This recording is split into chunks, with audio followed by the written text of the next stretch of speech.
আসসালামু আলাইকুম ওয়া রাহমাতুল্লাহি ওয়া বারাকাতুহু। সুপ্রিয় শিক্ষার্থী বন্ধুরা, আজকের ক্লাসে আমরা নবম শ্রেণীর বাংলা এর ষষ্ঠ অধ্যায় সাহিত্য পড়ি সাহিত্য লিখি এখান থেকে আমরা আলোচনা করব কবিতা পড়ি 1। তো কবিতা পড়ি 1 এ রয়েছে পল্লিমা। এই পল্লিমা কবিতাটি লিখেছেন গোলাম মোস্তফা। গোলাম মোস্তফা 1897 সালে জন্মগ্রহণ করেন এবং 1964 সালে তিনি মৃত্যুবরণ করেন। তিনি বাংলাদেশের একজন কবি ছিলেন। তো এই যে গোলাম মোস্তফার জন্মসাল, মৃত্যুসাল, এগুলো কিন্তু আমাদের মুখস্থ করা লাগবে বা আয়ত্তের ভিতর রাখতে হবে, কারণ আমরা জানি যে আমাদের বার্ষিক পরীক্ষায় এমসিকিউ আসবে। তো এমসিকিউতে কিন্তু এই ধরনের প্রশ্ন থাকবে, এ ধরনের সাল থাকবে। তার প্রকাশিত বইয়ের মধ্যে এই যে তার বইগুলো রয়েছে, রক্তরাগ, তারপরে খসরোজ, এই বইগুলো বিশ্বনবী, এই যে বইগুলোর নাম বললাম, এই বইগুলোর নাম কিন্তু মুখস্থ করতে হবে। যেমন পরীক্ষা আসতে পারে রক্তরাগ বইটি কার লেখা, প্রকাশিত বইটি কার লেখা, তখন তোমার অপশনের ভিতর গোলাম মোস্তফা থাকলে সেটা দিয়ে দিতে হবে। এরকম নিচের জীবন বিনিময় কবিতাটি কবির বুলবুলিস্তান কাব্য থেকে নেওয়া হয়েছে। কবিতাটি প্রথমে নীরবে পড়বে, এরপরে সরবে পাঠ করতে হবে। তো এইখানে নিচের যে কবিতাটি পল্লিমা, এই পল্লিমা কবিতাটি নেওয়া হচ্ছে বুলবুলিস্তান কাব্য গ্রন্থ থেকে। পরীক্ষা এটা হতে পারে। আচ্ছা, এখন এই যে পল্লিমা কবিতাটি আমরা পড়বো, প্রত্যেকটা লাইন লাইন করে আমরা ব্যাখ্যা করব, এরপর আমরা মূলভাব পড়বো এবং এখানে যে বিষয়গুলো রয়েছে সেই বিষয়গুলো নিয়ে আলোচনা করব। যেমন পল্লিমায়ের বুক ছেড়ে আজ যাচ্ছি চলে প্রবাস পথে, মুক্ত মাঠের মধ্য দিয়ে জোর ছুটানো বাষ্পরথে, উদাস হৃদয় তাকিয়ে রয় মায়ের শ্যামল মুখের পানে, বিদ্যা বেলায় বিয়োগ ব্যথা অশ্রু আনে দুই নয়নে। এই যে চারটা লাইন পড়লাম, এই চারটা লাইনের মানে কি দেখো। পল্লী মায়ের বুক ছেড়ে আজ যাচ্ছি চলে প্রবাস পথে, এটার মানে হচ্ছে পল্লী মায়ের কোল ছেড়ে তার এক সন্তান শহরে পাড়ি জমিয়েছে। মানে আমরা যখন আমরা গ্রামে থাকি, গ্রাম থেকে শহরে আসতে হয় বিভিন্ন কাজে, তাই না, অথবা চাকরি খোঁজে আসতে হয়। একটা ছেলে মনে করো অনার্স পর্যন্ত গ্রামে থাকে, এরপরে চাকরির জন্য আসলেও তাকে শহরে আসতে হয়, অথবা বিদেশে যদি কেউ চলে যায় তাহলে তো তাকে গ্রাম ছেড়ে চলে যেতে হবে, তাই না। তাই বলা হচ্ছে পল্লী মায়ের কোল ছেড়ে তার এক সন্তান শহরে পাড়ি জমিয়েছে, খোলা মাঠের মধ্য দিয়ে রেল গাড়িতে চড়ে সে চলে যাচ্ছে। এখানে এই যে দেখো, মুক্ত মাঠের মধ্য দিয়ে, মুক্ত মানে কি, খোলা, মানে খোলা মাঠের মধ্য দিয়ে জোর ছুটানো বাষ্পরথে, এই জোর ছুটানো বাষ্পরথ মানে রেলপথকে বোঝানো হয়েছে, ঠিক আছে, রেলপথে চলে যাচ্ছে। হ্যাঁ, এরকম যাওয়ার পথে পল্লী মায়ের শ্যামল রূপের দিকে তাকিয়ে আছে সে, এরকম বলেছে। উদাস হৃদয় তাকিয়ে রয় শ্যামল মায়ের মুখের পানে, মানে মায়ের সে গ্রাম, পল্লী যে গ্রামটা আছে তার মুখের দিকে তাকিয়ে আছে। তার সেই বেদনার চোখ থেকে অশ্রু ঝরে পড়ছে, তাই বলেছে বিদায় বেলায় বিয়োগ ব্যথা অশ্রু আনে দুই নয়নে, মানে দুই চোখে কান্না আসতেছে আর কি। তারপর দেখো, স্নেহময়ী রূপ ধরে মা দাঁড়িয়ে আছে মাঠের পরে, মুক্ত চিবুক ছড়িয়ে গেছে দিক হতে ওই দিগন্তরে, ছেলে মেয়ে ভিড় করেছে চৌদিকে তার আঙ্গিনাতে, দেখছে মা সেই সন্তানের পুলক ভরা ভঙ্গিমাতে। এটার মানে কি? এটার মানে হচ্ছে এই যে পল্লীর প্রকৃতি এবং তাকে ঘিরে গড়ে ওঠা জনজীবন মা ও সন্তানের সম্পর্কের সাথে তুলনীয়। এই যে পল্লী প্রকৃতি মানে মার সাথে, মা যেমন তোমাকে স্নেহ দিয়ে লালন পালন করে, তো এরকম কবির কাছে মনে হচ্ছে পল্লী প্রকৃতি তাকে ঘিরে গড়ে ওঠে জনজীবন মা এবং সন্তানের সম্পর্কের সাথে তুলনা করা হয়েছে। পল্লীর দিগন্ত বিস্তৃত মাঠ প্রান্তর এবং গাছগাছালি অপরূপ শোভা বর্ধন করে, তাকে স্নেহময়ী মায়ের মতোই মনে হয়। সারাক্ষণ সেই প্রকৃতিতে মানুষজন বিচরণ করে, নানান কাজে ব্যস্ত থাকে, যেমন ভাবে সন্তানেরা মাকে ঘিরে থাকে, পল্লীর প্রকৃতিতে জনমানুষের আনাগোনায়ও তেমন মনে হয়। পল্লী মাও যেন তার সন্তানের দেখে আনন্দিত হচ্ছে। এই বিষয়গুলো এখানে বোঝানো হয়েছে। তারপর দেখো, ওই যে মাঠে গরু চরে লেজ দুলিয়ে মনের সুখে, ওই যে পাখির গানের সুখে কাপন জাগে বনের বুকে। আচ্ছা, এখানে বলা হচ্ছে যে ওই যে মাঠে গরু চলে না, ওই যে মাঠে, তো দেখো পল্লী গ্রামে মাঠে কি করে, গরু চড়ে না, সেখানে বন প্রকৃতি পাখির গানে মুখরিত থাকে, তাই না। তাই বলা হচ্ছে যে ওই যে মাঠে গরু চড়ে লেজ দুলিয়ে মনের সুখে। দেখবা যে যাদের বাড়ি গ্রামের দিকে তাদের এলাকায় মাঠে কিন্তু গরু চড়ে, গরু কিন্তু ইচ্ছা মতো যখন দৌড়ায়, দেখবা যে একদম লেজ উপরের দিকে উঠে এরকম মনের সুখে দৌড়ায়। ওই যে পাখির গানের সুখে কাপন জাগে বনের বুকে, তার মানে কি, মানে এখানে পাখি মানে বনে যে বন প্রকৃতিতে যে পাখি থাকে সেই পাখিতে কি করে গান গায়। গান গাইলে মনে হচ্ছে যে বনে বন মানে যে বনের ভিতরে পাখি থাকে ওই বনের ভিতরে কেমন যেন একটু কাঁপন লেগে যায়, এরকম বলা হচ্ছে। মাথাল মাথায় মাথাল মাথায় কাস্তে হাতে ওই যে চলে কালো চাষা, ওরাই মায়ের আপন ছেলে ওরাই মায়ের ভালোবাসা। এখন বলছে মাথাল মাথায়, মাথাল মানে ওই যে রোদ বৃষ্টি থেকে রক্ষা পাওয়ার জন্য চাষিরা বা কৃষকরা এক ধরনের মানে ছাতার মতো, যেটা হচ্ছে বাঁশের তৈরি, এক ধরনের ছাতা আছে মানে টুপির মতো, এটা মাথায় দিয়ে থাকে। ওটা থাকলে বেশি একটা রোদ লাগে না, আবার বৃষ্টি হলে বৃষ্টির পানিও লাগে না গায়ে, ঠিক আছে। ওগুলো ওগুলো কি করে মাথায় দিয়ে কাস্তে মানে কাস্তে কাচি হাতে করে কি করে চাষারা যায়, মানে কৃষকরা মাঠে চড়াতে যায়। ওরাই মায়ের আপন ছেলে ওরাই মায়ের ভালোবাসা, মানে ওরাই মায়ের আপন ছেলে বলতে ওরাই কিন্তু প্রকৃতিতে কি করে বলতো, কৃষি কাজ করে, কৃষি যে ফসল ফলায়, তাই তাই বলা হচ্ছে যে ওরাই মায়ের আপন ছেলে, ঠিক আছে। এটাই বলা হচ্ছে যে এছাড়াও কৃষকরা মাথায় দিয়ে হাতে কাস্তে নিয়ে কাজ করে। এসব গ্রামীণ প্রকৃতির চিরচেরা রূপ, পল্লী মায়ের সাথে কখনই তাদের বিচ্ছেদ ঘটে না।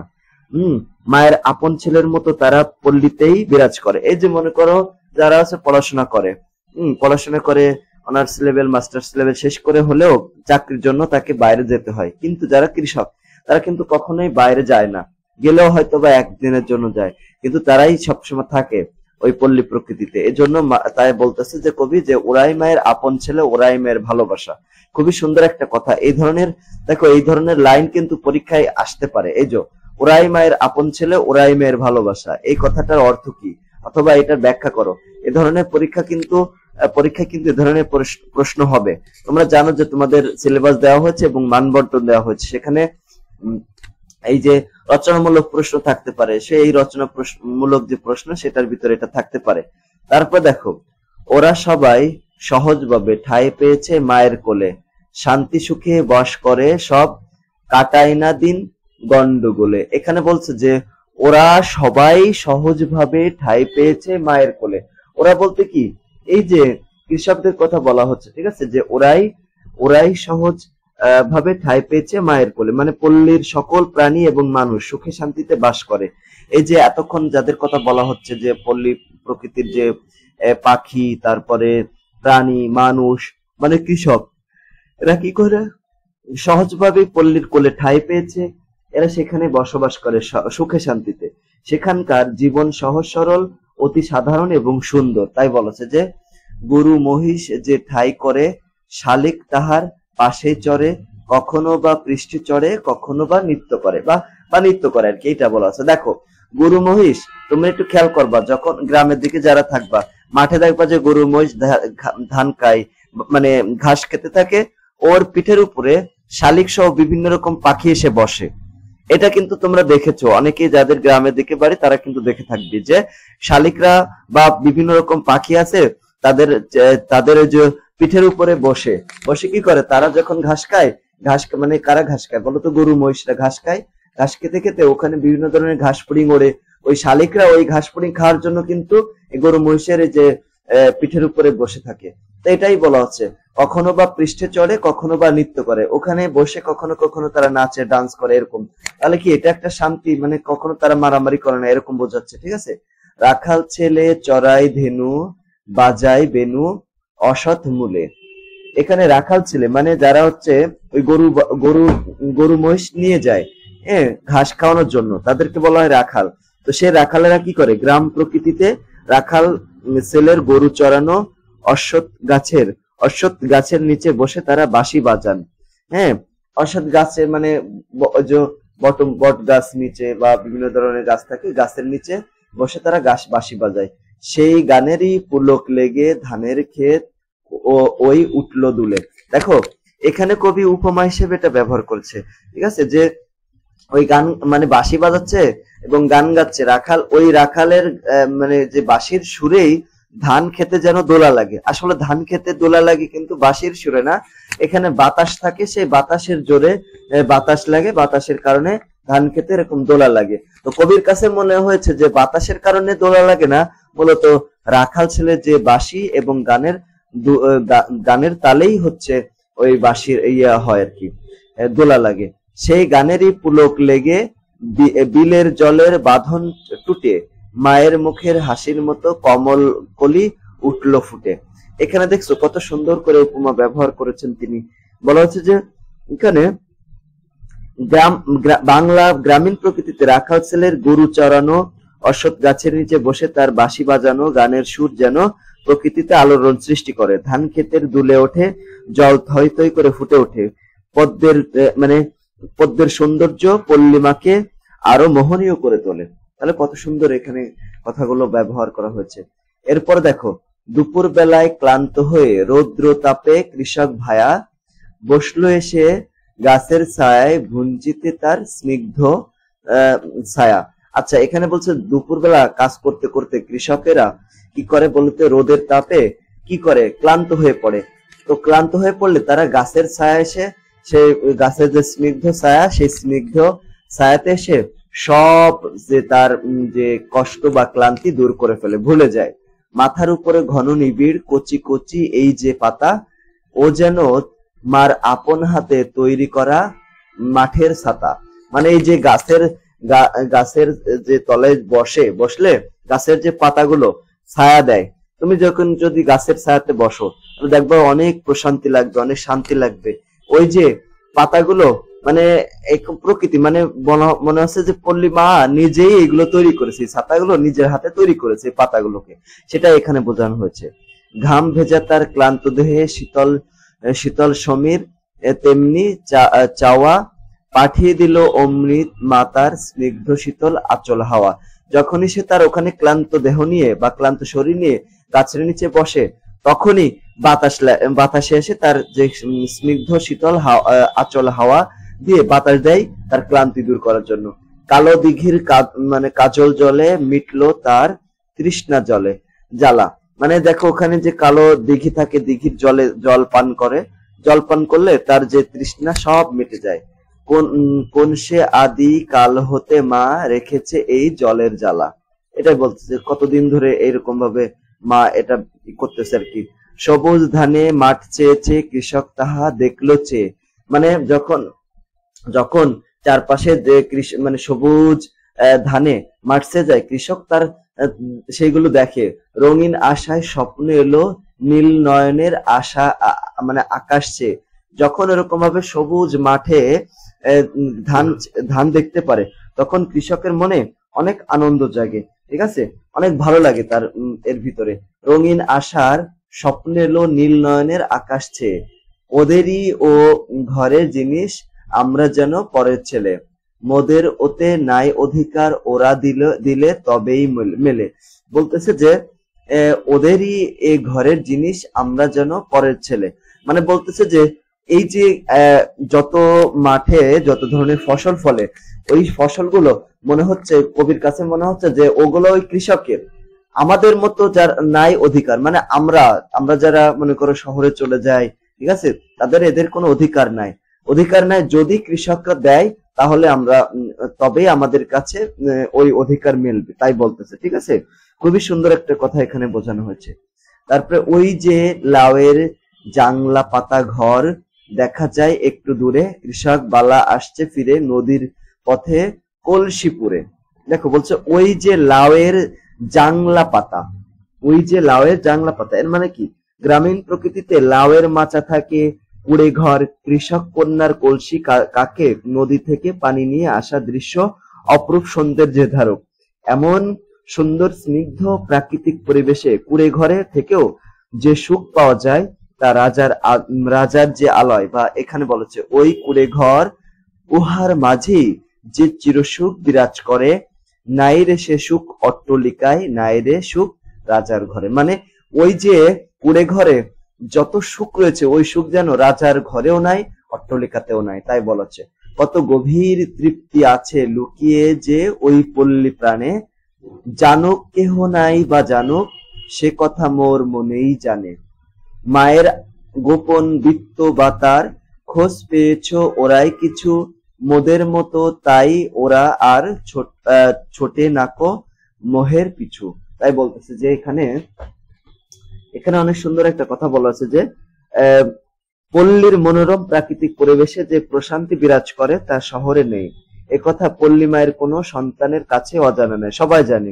তাই পল্লী মাকে ছেড়ে শহরে পাড়ি জমালেও পল্লী মা তা জানে, তবু সে মোহের পিছে ছুটতে গিয়ে মাকে ছেড়ে চলে যাচ্ছে, বিদেশে যাচ্ছে অথবা শহরে যাচ্ছে। অথচ যারা পল্লী মায়ের গোপন সম্পদের সন্ধান লাভ করেছে তারা মোহের পিছু নিয়ে মাকে ছেড়ে চলে যায় না। ওই কৃষকের কথা বলেছে, কৃষকরা কিন্তু ওখানেই থাকে, তাই না?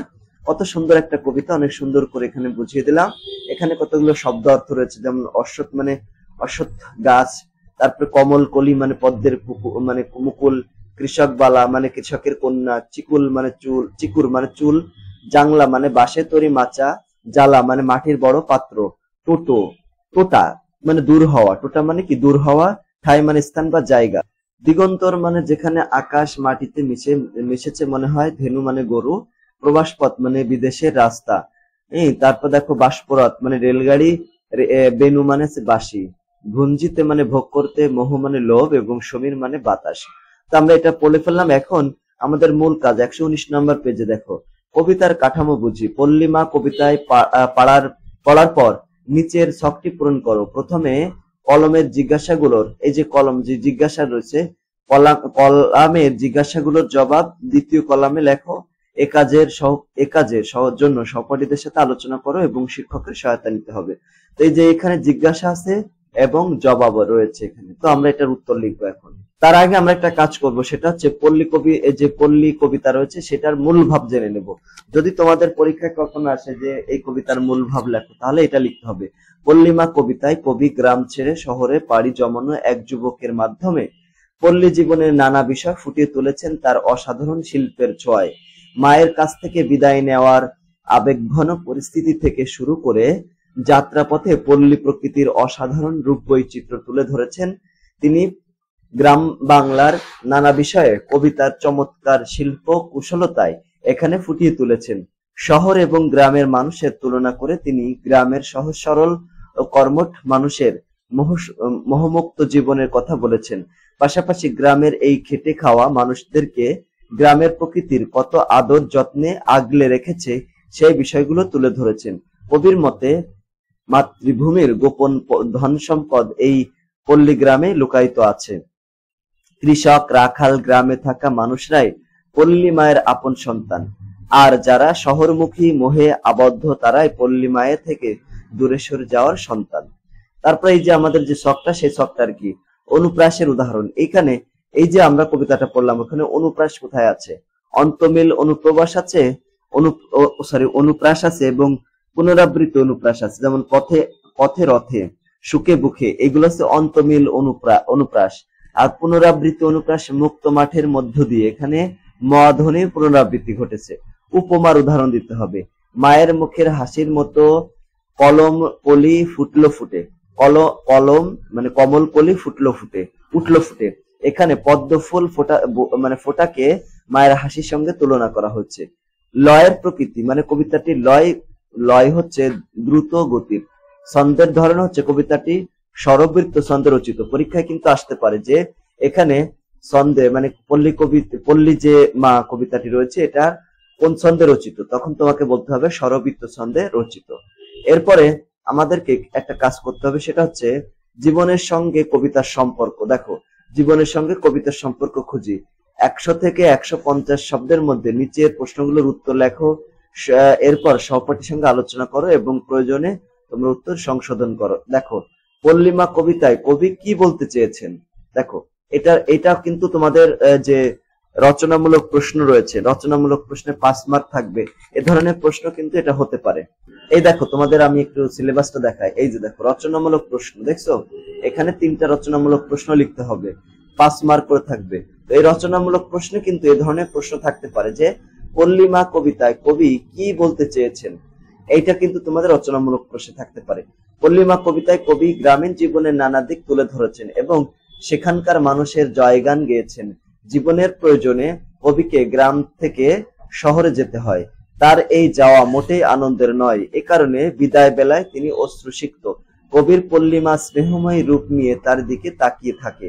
গ্রামের অপরূপ প্রকৃতিতে কবি চমৎকার ভাবে তুলে ধরেছেন এই কবিতায়।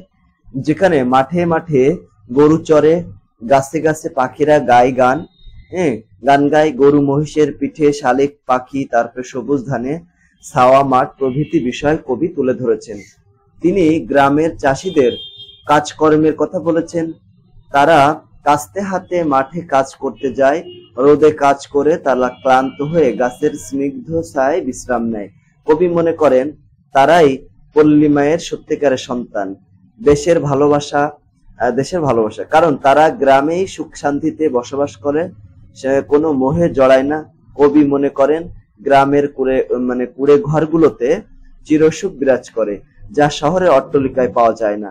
পল্লীর একজন সন্তান হিসেবে তিনি জানেন এই পল্লী প্রাণে গভীর তৃপ্তি লুকিয়ে আছে। মাতৃভূমির গোপন বৃত্ত গ্রামের এই সহজ সরল মানুষজন খুঁজে পেয়েছে, যার ফলে শহরের মানুষের মতো তারা মোহের পিছে ছোটে না। এই বিষয়গুলো কবি পল্লীমা কবিতায় তুলে ধরেছেন। তারপরে আরেকটা প্রশ্ন এরকম হতে পারে, ওরাই মায়ের আপন ছেলে, ওরাই মায়ের আপন ছেলে, ওরাই মায়ের ভালোবাসা, কবিতাটি বিশ্লেষণ করো। খুবই সুন্দর একটা প্রশ্ন, এটা কিন্তু পরীক্ষায় হতে পারে, ওই যে রচনামূলক প্রশ্নে। পল্লীমা কবিতাটিতে কবি পল্লী জীবনের নানা বিষয় তুলে ধরেছেন। প্রিয় জন্মভূমিকে তিনি মা হিসেবে অভিহিত করে গ্রামের চাষিদের তিনি পল্লী মায়ের সত্যিকারের সন্তান হিসেবে অভিহিত করেছেন। আর তিনি মনে করেন এই চাষিরাই মাতৃভূমির ভালোবাসা। আমরা জানি বাংলাদেশের কৃষি প্রধান দেশ।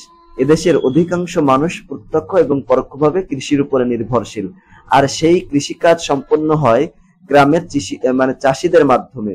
এই চাষিরা অক্লান্ত পরিশ্রম করে রোদে পুড়ে বৃষ্টিতে ভিজে সোনার ফসল ফলায়। তারা শাকসবজি, ধান, গম, পাট প্রভৃতি ফসল উৎপাদন করে সমগ্র দেশে পাঠিয়ে দেয়। অথচ এত পরিশ্রম এবং ত্যাগ স্বীকার করেও তারা আমাদের কাছে তেমন কিছুই চায় না। বিনিময়ে তারা অত্যন্ত সহজ সরল এবং মানবতার জীবনযাপন করে থাকে। ফলে কবি মনে করেন তারাই এই অক্লান্ত পরিশ্রম ত্যাগ স্বীকার করার ফলে মাতৃভূমি তাদেরকে ভালোবেসে আপন করে নিয়েছে। আর সেজন্য তিনি বলেন ওরাই মায়ের আপন ছেলে, ওরাই মায়ের ভালোবাসা। দেখছো কত সুন্দর একটা কথা, এখানে এটা কিন্তু পরীক্ষা আসতে পারে। আবার আরেকটা প্রশ্ন আসতে পারে যে পল্লীমা কবিতায় কবি গ্রামকে মায়ের সাথে তুলনা করেছেন কেন? তাহলে এই প্রশ্নের উত্তরটা আমাদের পড়তে হবে। দেখো, পল্লীমা কবিতায় কবি গ্রামকে মায়ের সাথে কেন তুলনা করেছেন? সাধারণভাবে পৃথিবীর একজন মানুষের সবচেয়ে আপনজন তার মা। অন্য সবাই তার সাথে বিশ্বাসঘাতকতা করলেও তার মা কখনোই তার সাথে তা করবেন না। শত বাধা বিপত্তি উপেক্ষা করে সেই মা পরম স্নেহে সন্তানকে আগলে রাখেন। সন্তানের জন্য মা হয়ে ওঠেন সবচেয়ে বড় আশ্রয় এবং নির্ভরতার স্থান।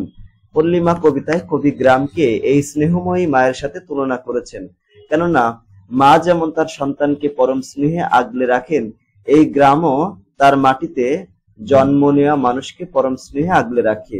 মানুষ প্রচন্ড রোদে কাজ করতে করতে যখন ঘামে ভিজে ক্লান্ত হয়ে পড়ে, তখন গ্রামের ছায়ায় স্নিগ্ধ গ্রামের গাছের স্নিগ্ধ ছায়ায় বিশ্রাম নিয়ে তারা কি করে, তাদের প্রাণ জোড়ায়। মাথার উপরে ঘন নিবিড় কচি কচি এই পাতা যেন স্নেহময়ী মায়ের নিজের হাতে তৈরি করা ছায়ার মতোই কাজ করে। মাঠে কাজ করার সময় মানুষ যখন ঘামে ভিজে যায়, তখনও স্নিগ্ধ হাওয়া বয়ে যায় বা মায়ের আঁচলের হাওয়াই বলেই মনে হয়। দিঘির কাজল জলে তারা তাদের তৃষ্ণা মিটায়, আর সেই জল যেন মনে হয় আদিকাল থেকে তার সন্তানের জন্য জ্বালায় ভরে রেখেছে। মা যেমন তার সন্তানের জন্য সম্পদ লুকিয়ে রেখেছে বা রাখে, তেমনি গ্রামও যেন তার মানুষের জন্য বৃত্ত লুকিয়ে রেখেছে। তার খোঁজ গ্রামের এই সহজ সরল মানুষের কাছে মানুষজন পেয়েছে। এ কারণে কবি পল্লীমা কবিতায় কবি তার গ্রামকে মায়ের সাথে তুলনা করেছেন। এরকম পরীক্ষা আসতে পারে। কিন্তু রচনামূলক প্রশ্নে কি কি প্রয়োজনে মানুষ গ্রাম ছেড়ে শহরে আসে? কি কি প্রয়োজনে গ্রাম ছেড়ে শহরে আসার ক্ষেত্রে অনেকগুলো বিষয় কাজ করে। আর্থিক সংকট, উন্নত শিক্ষা অর্জনের আকাঙ্ক্ষা, সামাজিক নিরাপত্তা, উন্নত জীবনযাপন, শহরের সংস্কৃতি, মর্যাদা এবং আভিজাত্য প্রভৃতি এক্ষেত্রে উল্লেখযোগ্য। গ্রামের মানুষের জীবনযাপন মূলত কৃষির উপর নির্ভরশীল। কৃষিকাজ করে যে অর্থ ও ফসল তারা পায় তাতে তাদের মৌলিক চাহিদাগুলো পূরণ করা সম্ভব হয়ে ওঠে না। শহরে অর্থ উপার্জনের অনেক ক্ষেত্র থাকায় তারা গ্রাম ছেড়ে শহরে পাড়ি জমায়। উন্নত শিক্ষা গ্রহণের সুযোগ গ্রামে না থাকায় অনেক মানুষ শহরে এসে তা গ্রহণ করে, কারণ শহরের শিক্ষা প্রতিষ্ঠানগুলো সব দিক দিয়ে মানসম্মত। গ্রামের দিক থেকে শহরে সামাজিক নিরাপত্তা অনেক দৃঢ়, এই কারণে অনেক মানুষ শহরমুখী হয় বা শহরবাসী হয়। আবার শহরের যোগাযোগ ব্যবস্থা অনেক উন্নত। শহরে সকলের জন্য বিনোদনমূলক সুব্যবস্থা এবং উন্নত জীবনযাপনের মানুষ বসবাস করে বা ব্যবস্থা থাকে, ফলে মানুষ গ্রাম ছেড়ে শহরে আসে। গ্রামে প্রতি বছর বিভিন্ন দুর্যোগে, নদী ভাঙন, ঘূর্ণিঝড়, বন্যায় আক্রান্ত হয়ে মানুষ নিঃস্ব হয়ে পড়ে, ফলে আশ্রয়ের জন্য তারা শহরে চলে আসে। আবার অনেকে শহরে সংস্কৃতির প্রতি আকৃষ্ট হয়েও গ্রাম ছেড়ে শহরে চলে আসে। তো এই ছিল হচ্ছে পল্লিমা কবিতার সমস্ত বিষয়সমূহ আমরা এখান থেকে পড়ে নিলাম। 119 নম্বর পেজ, 20 নম্বর পেজ পর্যন্ত এবং 21 নম্বর পেজ পর্যন্ত। ঠিক আছে, ইনশাআল্লাহ এই যে বিষয়গুলো আছে পল্লিমা কবিতার বৈশিষ্ট্যগুলো, এগুলো তোমরা সুন্দর করে পড়ে নিও, এগুলো কিন্তু পরীক্ষায় হতে পারে। তো আজকের ক্লাসটি পর্যন্ত, সবাইকে ধন্যবাদ। আসসালামু আলাইকুম ওয়া রাহমাতুল্লাহি ওয়া বারাকাতুহু।